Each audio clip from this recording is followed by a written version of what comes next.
dulu. Teman-temannya memberi salam, diam dulu ya. Salam itu wajib dijawab ya.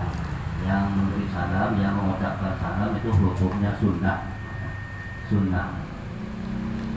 Kemudian yang menjawabnya wajib.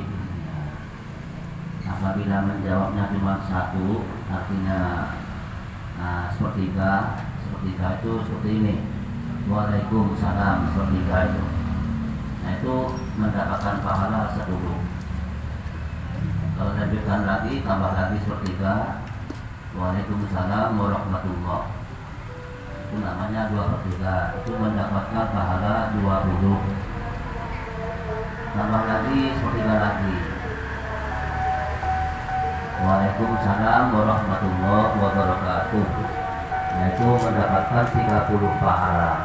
Sedangkan yang mengucapkan tadi hanya 1 mendapatkan pahala. Jadi lebih besar yang menjawab. Maka dari itu ingat, apabila ada seseorang memberi salam kepada kita wajib menjawab. Berarti wajib menjawabnya ya.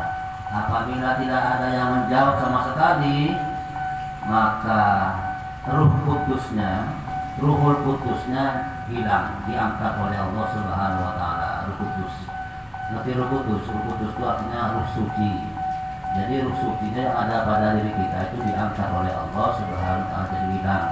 Lalu yang menjawabnya siapa? Yang menjawabnya adalah para malaikat. Sekali lagi ya, jawab yang rami. Assalamualaikum warahmatullahi wabarakatuh.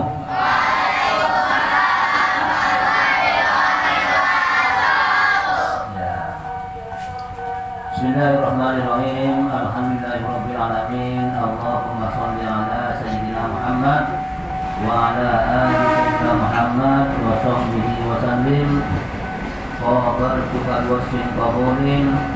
Wa qatamtu ala kami rasul wa tutamuni bi aisin ma aqulu Allahu akbar. Yang saya hormati para murid, para wali murid, dan juga lebih khusus Ketua Musholah Ridwan Bapak Mukhtar dan para markotnya.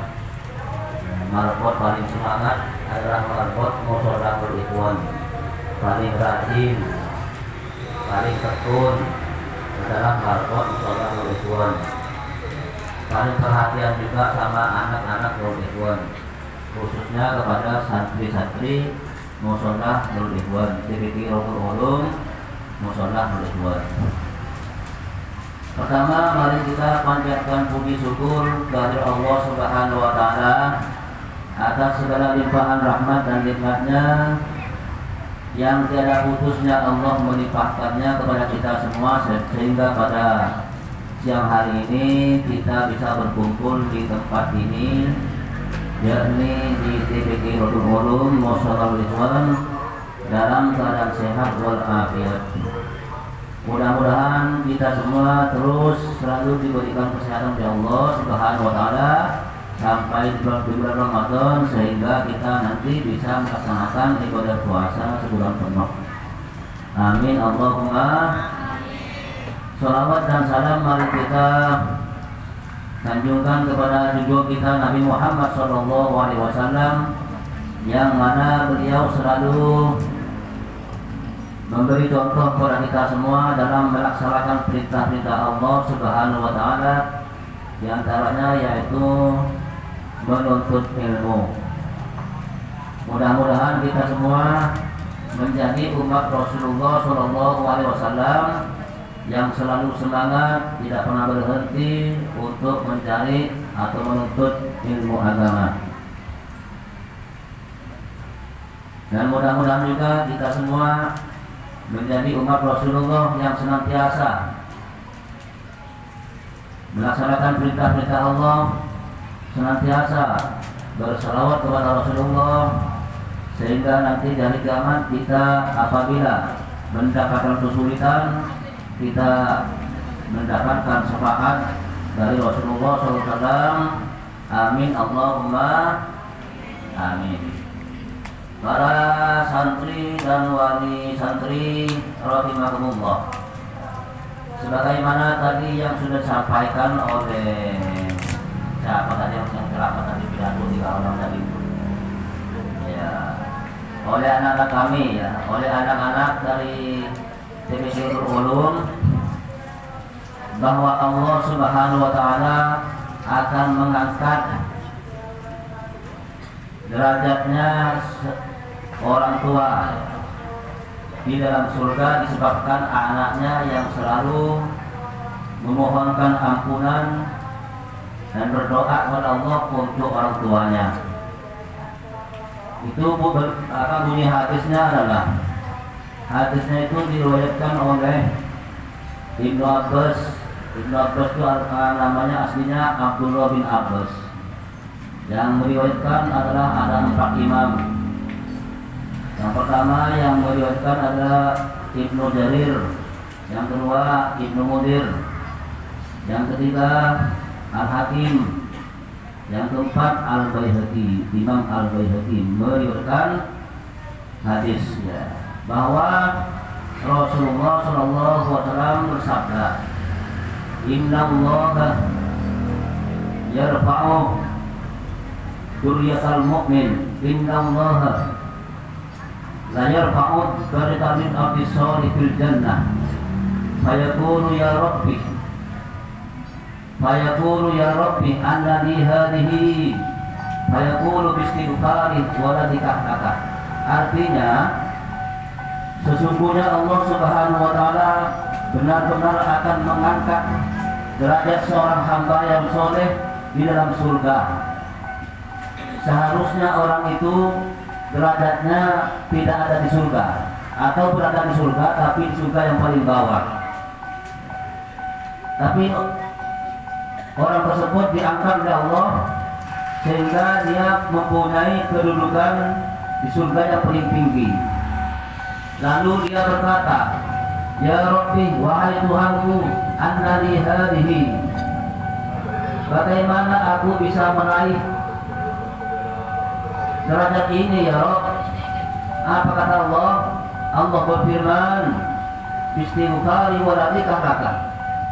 Derajat ini aku berikan kepadamu disebabkan, dikarenakan anak kamu yang selalu berdoa memohonkan ampunan kepadaku untukmu. Itulah keberuntungan menjadi orang tua, memiliki anak yang soleh dan solehat.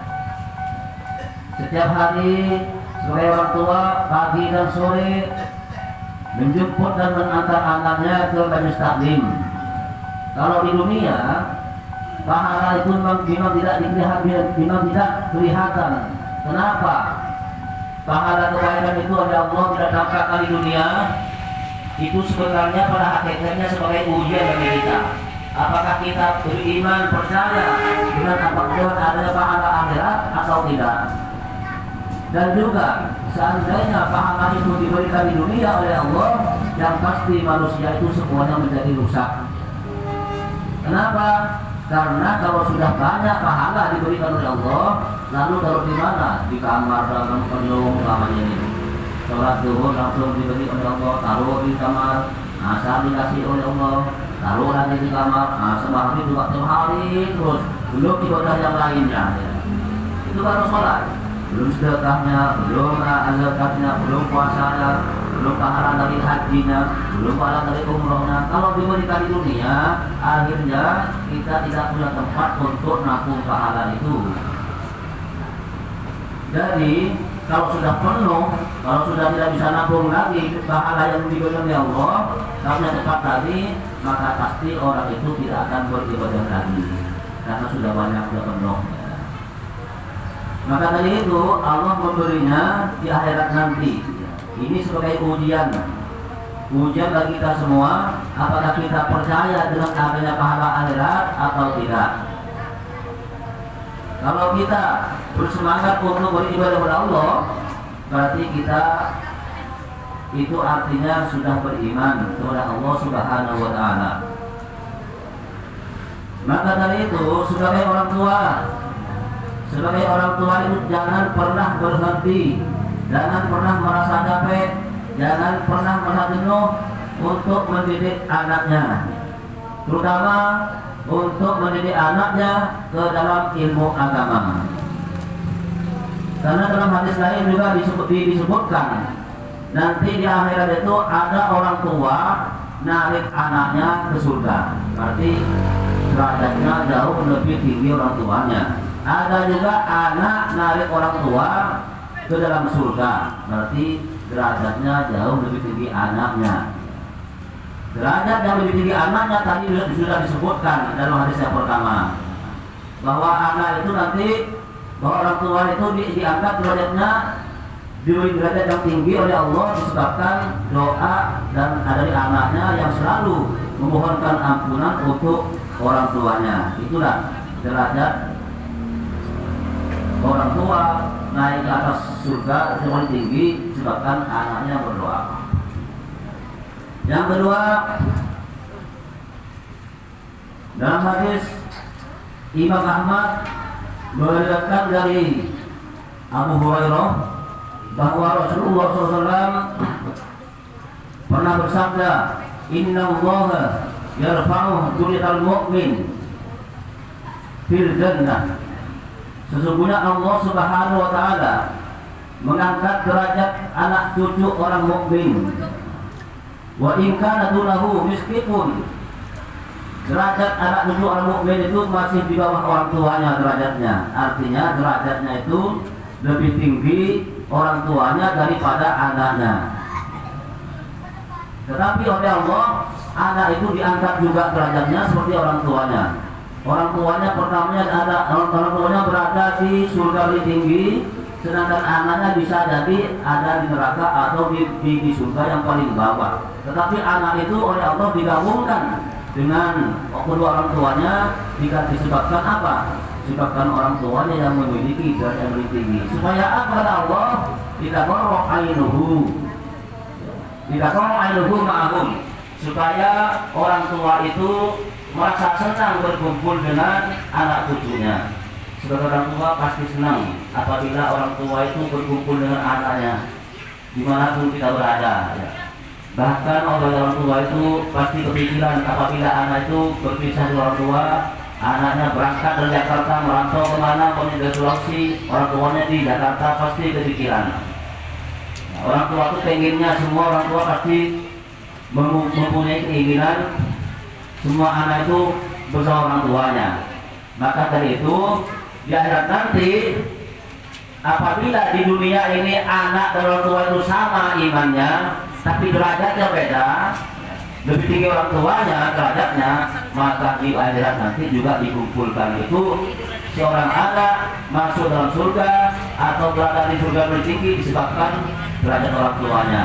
Hadis yang pertama tadi, orang tua berada di atas, berada di derajat yang tinggi disebabkan anaknya. Jadi nanti saling tarik menarik antara anak dan orang tua.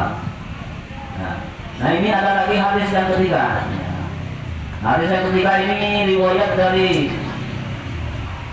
Al-Hafiz Imam At-Tabrani, juga terdapat dari Ibnu Abbas, Abdullah bin Abbas, bahwa Rasulullah SAW bersabda, "Idza dakhala ar-rajulu al-jannata sa'ala an abawayhi wa zawjatihi wa waladihi, fayuqalu lahum innahum lam yablughu darajataka, fayaqulu ya Rabbi qad amirtu li wa lahum." Artinya, apabila seseorang masuk dalam surga Allah, dia nanti begitu nyampe di pintu surga, dia bertanya kepada Allah. Padahal oleh malaikat Jibril sudah suruh masuk ke surga tanpa dihisab bahkan itu. Tapi dia tidak mau masuk surga. Lalu Allah berfirman kepada Jibril, ya Jibril, itu orang suruh masuk surga kok nggak mau masuk surga? Kenapa? Apa sebabnya? Coba tanya Jibril. Ditanya oleh malaikat Jibril, ayo masuk. Gak mau masuk, saya Jibril. Kenapa? Orang tua saya mana? Ditanya, orang tua saya mana Jibril?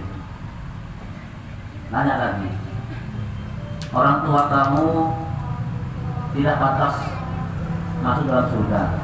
Kalau begitu Jibril, saya juga tidak pantas masuk surga. Saya kumpulkan saja dengan orang tua. Allah maha pengasih, maha penyayang kepada umatnya. Allah tidak mau orang yang bertaat itu ikut ke neraka, tetapi yang di neraka oleh Allah diangkat lalu dikumpulkan dengan anaknya. Begitu orang tuanya datang, ya, ini orang tuanya ayo masuk, ya, masuk lah kata Jibril. Orang tua kamu dua-duanya, ibu kamu, bapak kamu sudah ada di samping kamu ini. Ini masuk, gak mau masuk juga. Apa kata Allah? Apalagi jam yang ditanya, kok gak mau masuk? Lalu si orang itu menanyakan kakeknya, kakek saya mana ya Allah? Ini bapak, ini ibu sudah ada, kakek saya mana? Lalu kakeknya dicari oleh Jibril ketemu, lalu dikumpulkan juga kakek dari bapaknya nih, kakek ini dari bapaknya, kakek ini dari ibunya, cari semuanya. Udah kumpul semuanya, uyutnya tanya, uyut saya mana ya Allah? Sampai dengan singkat, sampai 7 ke atas dicari semua. Ditanya semua. Kalau sudah kumpul dari 7 ke atas, sudah kumpul semua, baru tuh disuruh masuk oleh Jibril. Dia masuk, kumpul semua nih, udah banyak. Ini goyang kamu dari bapak, ibu, dari kakeknya semuanya sudah kumpul semua, masuk. Gak mau masuk juga. Gak mau masuk juga tuh orang. Apalagi kata Jibril, istri saya mana Jibril? Tanya itu. Kalau yang perempuan suami saya mana Jibril? Ditanya semuanya. Dari istrinya, dari suaminya bertemu, dikumpulkan, suruh masuk. Masuk, kumpul semua, berlengkap nih. Gak mau lagi. Apalagi? Orang itu menanyakan apa? Anak-anak saya mana Jibril? Aduh, anaknya lagi, kakek nenek moyangnya sudah ketemu, buyutnya sudah ketemu, udah kumpul, istri kumpul, masih juga anaknya. Apalagi nanti nih? Nah, terus tanya lagi anak-anaknya, udah kumpul anaknya, anak 10, kumpul 10. Nah, umpamanya, kumpulkan 10 ketemu semuanya. Tanya Jibril, kamu dulu punya anak berapa? 22 Jibril. Banget ini. Ada juga saya punya teman juga dulu punya anak 22, istri 1. Contoh ya, anak kamu berapa? 22, namanya siapa? Ini. Jadi pada Jibril ketemu semuanya 22 terus semua, suruh masuk. Ya. Ayo masuk, udah kumpul semua nih. Lalu ini pulang ke atas kamu nih, kalau hitung ada 100 orang nih semuanya. Gara-gara kamu ini semuanya nih. Saat ini semua masuk neraka, gara-gara kamu ini, gara-gara kamu masuk surga dan semuanya. Ya. Dulu masuk juga itu, walaupun sudah kumpul anaknya. Ya. Terus apa lagi? Cucu saya di BB, oh, itu semuanya enggak nih. Anaknya 22, cucunya gimana? Kalau satu orang punya anak 5 kali 22 berapa? Aduh, bingung jadinya. Jadi semuanya itu diangkut oleh orang itu. Itulah beruntungnya orang menjadi orang yang soleh dan soleha. Mudah-mudahan anak kita semua ini menjadi anak yang soleh dan soleha. Ketika Ibnu Abbas itu menyampaikan hadis tadi kepada periwayatnya, maka Ibnu Abbas itu wakorah hadhihi ayati, lalu Ibnu Abbas membacakan ayat yang berada dalam surah At-Tur itu, yang berbunyi A'udzu billahi minasyaitonir rajim. Allah berfirman ya, wattaba'atuhum dzurriyyatuhum bil imanin alhaqna bihim dzurriyyatahum wa ma alatnahum min amalihim min syai' kullu imrin bima kasaba rahin. Inilah ayatnya. Tadi itu ada 3 hadisnya. Ini ayatnya yang menyatakan bahwa orang itu semua nanti akan berkumpul. Orang itu nanti nyari anaknya, nyari kakeknya, nyari bapaknya, nyari istrinya, ya, semuanya ada dicari. Orang kumpul nanti udah masuk surga. Yang arti dari ayat itu, walladzina amanu wa tabauhum dzurriyyatuhum biimanin. Orang-orang yang beriman dan anak cucunya yang beriman juga, maksudnya sama-sama beriman di dunia, bukan yang bapaknya beriman, anaknya tidak beriman dan kumpulkan seperti itu. Artinya sama-sama beriman, cuma beda derajat. Derajatnya bisa jadi lebih tinggi bapaknya atau orang tuanya, bisa jadi lebih tinggi anaknya. Nah, itu saya tarik menarik nanti ya. Kalau bapaknya umpamanya kufur, anaknya iman, ya bapaknya neraka tetap kali-kali. Ya. Anaknya doang yang masuk surga. Walaupun minta, enggak tetap masuk, nggak bisa itu mah. Atau anaknya kufur, orang tuanya beriman, orang tuanya doang yang masuk, anaknya tidak. Contoh Nabi Nuh. Nabi Nuh dan ada tuh anaknya yang kufur. Nah, Nabi Nuh seorang nabi, ya, udah di surga, tapi anaknya neraka, gitu.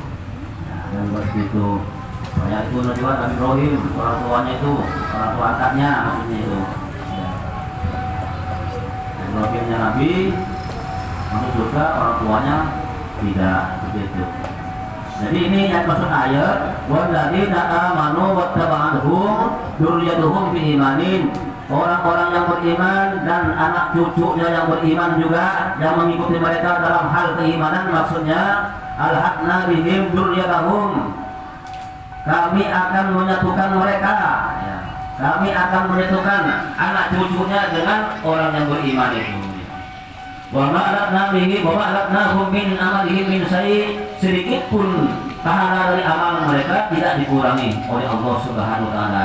Arti kata Allah, kami tidak mengurangi sedikit pun pahala dari amal mereka. Meskipun derajat itu beda, tetap tidak dikurangi pahalanya. Kalau orang tuanya yang paling tinggi derajatnya, sedangkan anaknya derajatnya rendah, maka anaknya dikumpulkan ke orang tuanya, sedikit pun pahala dari orang tuanya tidak dikurangi. Atau anaknya paling tinggi derajatnya, maka orang tuanya ikut anak, pahala dari anaknya tidak dikurangi oleh Allah Subhanahu wa taala. Itu ya. Kullu mri'in bima kasaba rahin. Semua manusia ini, semua orang itu terkait dengan apa yang dilakukan. Kalau kita melakukan baik, maka nanti di akhirat akan mendapatkan balasan yang baik, yaitu surga. Apabila kita melakukan amal yang buruk, maka di akhirat nanti kita akan dibalas oleh Allah dengan balasan yang buruk, yaitu neraka. Na'udzubillahi min dzalik. Mudah-mudahan kita semua menjadi umat Rasulullah yang senantiasa bertakwa kepada Allah Subhanahu wa taala. Mudah-mudahan anak kita ini semuanya semangat untuk mencari ilmu, menuntut ilmu, sehingga nanti di akhirat anak ini ya bisa anak-anak ini yang bisa narik kita semuanya, dan juga anak-anaknya, kakek kita semua mudah-mudahan ditarik oleh Allah Subhanahu wa taala. Para bapak dan ibu, ini khusus bapak dan ibu juga ya, rahimakumullah, ketahuilah bahwa orang tua apabila mendidik anaknya atau mengantar anaknya kepada seorang ustaz atau ustadzah supaya diajarkan ilmu, sampainya di majlis anak itu membaca Bismillahirrahmanirrahim, belum membaca yang lainnya, baru Bismillah, belum baca yang lainnya, baru baca Bismillah, maka ketika itu juga dosa anaknya, dosa gurunya, dosa bapaknya, dosa ibunya, semuanya diampuni oleh Allah Subhanahu wa taala. Mudah-mudahan termasuk ibu-ibu ini. Ini belum anak itu masuk ke ilmu yang lain, baru bisa baca Bismillah dan dia mengucapkan Bismillahirrahmanirrahim, maka ketika itu dosa bapaknya, ibunya, gurunya, ya, muallimnya maksudnya, maka itu diampuni oleh Allah Subhanahu wa taala. Selain itu tadi sudah disampaikan oleh penceramah 3 orang yang barengan itu. Ketika orang itu berangkat mencari ilmu, berangkat belajar ilmu, maka semua malaikat di bumi, malaikat di langit, dan juga semua binatang-binatang di darat, semua hewan-hewan yang terbang di udara, burung ya, dan juga ikan-ikan di lautan, itu semuanya berdoa kepada Allah Subhanahu wa taala. Untuk siapa? Untuk orang yang sedang cari ilmunya Allah Subhanahu wa taala. Bukan hanya orang itu saja, bukan hanya yang penuntut ilmu saja yang diampuni dosanya, orang tuanya juga diampuni, juga gurunya diampuni juga. Maka dari itu ingat kepada hadis yang terakhir tadi, bahwa ada seorang nanti akan masuk surga, ditanya semuanya, orang tua ditanya, ibunya, bapaknya, kakeknya, uyutnya, sampai ke atas 7 tanya lagi, tanya semuanya, istri suami tanya, ke bawah juga anaknya, sampai cucunya 7 ke bawah, tanya semuanya. Maka gara-gara satu orang itu masuklah ke surga Allah Subhanahu wa taala semuanya tanpa terkecuali. Meskipun ada yang penting ya, dengan syarat ada Allah, dengan syarat apa? Biimanin ya. Sama dalam hal keimanannya, imannya sama ya. Walaupun meskipun derajatnya beda, iman bisa sama, tapi derajat keimanan berbeda, tergantung dari keyakinan dalam hati, tergantung dari apa yang kita lakukan sehari-hari dalam beribadah kepada Allah Subhanahu wa taala. Dan ingat juga di satu hadis yang sangat gampang dan sangat mudah dihafalkan, diingatkan, dan ini lumrah ya, di mana-mana banyak disebutkan. Kata Nabi, "Idza mata Adam in qata amaluhu illa min salasin." Apabila manusia itu mati, wafat ya, sudah dikuburin dari tanah ya, dari tanah sudah ya, maka amalnya putus. Maksud putus di sini ya, maksud putus dalam hadis ini artinya orang mati itu sudah tidak bisa berbuat lagi, berbuat amal baik nggak bisa, untuk nambah amal baik nggak bisa, untuk minta ampun ke Allah sudah nggak bisa. Namanya sudah mati kan begitu, itulah amalnya yang putus. Kecuali 3 yang tidak putus. Apa yang 3 itu? Yang pertama sodakotin jariyatin, sodakoh jariyah. Jariyah itu artinya sodakoh yang berjalan. Ada sodakotin maktu'atin, sodakoh yang terputus, tetap pahala juga. Jadi sodakoh itu ada 2, ada sodakoh jariyah yang berjalan terus berjalan, meskipun sudah mati dia tetap ngalir pahalanya. Ada sodakoh maktu'atin, artinya sodakoh yang terputus. Contoh ibu-ibu memberi makan atau memberi minum kepada orang lain. Nah, itu pahalanya cuma ketika air itu diminum saja, nggak mengalir kemana-mana. Ya. Itu satu doang. Ya. Kalau sudah mau jadi ya berjalan terus. Seperti apa? Seperti kita memberi kepada majelis taklim untuk pembangunan pondok pesantren, untuk pembangunan masjid, untuk pembangunan tempat-tempat yang digunakan untuk kemaslahatan umat Islam, dan juga disedekahkan kepada orang-orang yang bersiar agama, atau disedekahkan kepada madrasah, pembangunan madrasah. Nah, itu namanya sedekah jariyah. Berjalan terus selama masjid, mushola, majelis taklim, madrasah itu dipakai untuk kebaikan itu, maka pahalanya ngalir terus kepada orang yang memberi sedekah tadi. Berapa orang yang melaksanakan ibadah di masjid itu, atau di madrasah itu, atau di pesantren itu, maka sejumlah itulah orang itu mendapatkan pahala. Banyak kan? Banyak. Nanti di akhirat ada orang mendapatkan pahala dari Allah sangat besar sekali, dia kaget. Ya Allah, kenapa besar sekali ini Allah, sedangkan dulu saya beribadah padamu hanya sedikit perasaan. Ternyata apa? Ternyata dia banyak sedekahnya, sedekah jariyahnya banyak. Yang kedua, au ilmin yutaqau bihi. Yang kedua yang tidak terputus adalah ilmu yang memberi manfaat. Seorang guru punya ilmunya diamalkan oleh diri sendirinya. Selain itu juga diajarkan oleh orang lain. Nah, itu amal jariyah. Paling besar sebenarnya amal jariyah itu ilmu, paling besar. Karena kenapa ilmu? Karena amal apapun tanpa ilmu maka ditolak oleh Allah Subhanahu wa taala, sia-sia menjadinya. Ilmu Kita punya ilmu lalu kita ada mengajar ilmu kita kepada orang lain, kita mati sudah menjadi tanah, orang lain itu beribadah kepada Allah, ngalir kepada itu, ngalir kepada gurunya, pahalanya. Yang ketiga, awaladin sholihin yad'ulahu. Yang ketiga, amal jariah itu adalah anak yang soleh yang mendoakan kedua orang tuanya, seperti yang tadi hadis pada hadis yang awal tadi ya. Anak selalu memohonkan ampun kepada Allah untuk orang tuanya, itulah termasuk amal soleh ya. Amal soleh, banyak orang tuh menjadi jahat gara-gara anak punya anak soleh atau soleha, maka orang itu menjadi insaf, berhenti dari perbuatan jahatnya. Itu bisa jadi disebabkan anak tadi yang selalu berdoa kepada Allah, itu termasuk ya. Para jemaah, para ibu-ibu wali santri TPQ Nurul Ulum, mungkin hanya itulah yang dapat saya sampaikan ya. Mudah-mudahan manfaat bagi kita semua.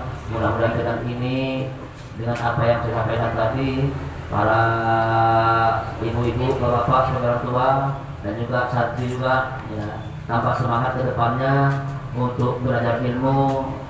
Orang tua tambah semangat juga ke depannya untuk mendidik anaknya dalam ilmu agama ya. Mudah-mudahan kita semua dipanjang umur oleh Allah Subhanahu wa taala. Mudah-mudahan Allah juga melancarkan rezeki kita, rezeki yang halal. Mudah-mudahan dijauhkan dari rezeki yang haram. Mudah-mudahan selalu kita dimudahkan oleh Allah Subhanahu wa taala. Amin Allahumma amin. Mohon maaf lahir dan batin, mohon dimaafkan. Dan juga saya mewakili dari Bapak Mukhtar sebagai ketua mushola dan Marbot juga tadi yang sambutannya sangat panjang sekali. Mohon dimaafkan juga ya, tadi diwakili oleh Marbot sambutan dari ketua mushola ya.